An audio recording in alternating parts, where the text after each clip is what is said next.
Europe is way ahead of North America in rebuilding wildlife corridors, using the abandoned farmland that's turning up all over. And so as the oryx comes back, it will repopulate these wildlands and make them more biodiverse by opening them up with species-rich meadows.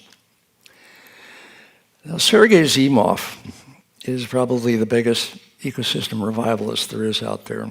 In northern Siberia, he is working with the realization that the largest biome in the world used to be what was called the Mammoth steppe, reaching all the way around the poles, where there's a lot of land.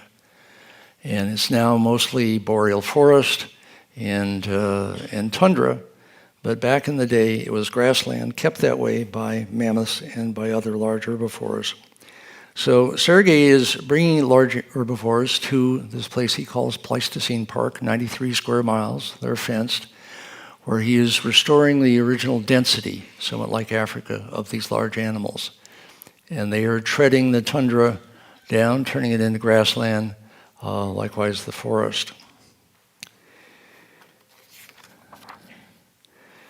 He began it in 1988. And it's well along. You see the wild Yakutian horses in the background there, musk oxes in the foreground, reindeer and bison are being added. He wants some American buffalo. That would be good. And he says he would gladly populate Pleistocene Park with woolly mammoths as soon as they're available. As he said recently, to fight the forest, instead of mammoths, we now use military tanks. Unfortunately, they don't create dung. National Geographic illustrated what the Pleistocene Park will look like once it's a safari goal. Just this morning, I got an email from Sergei.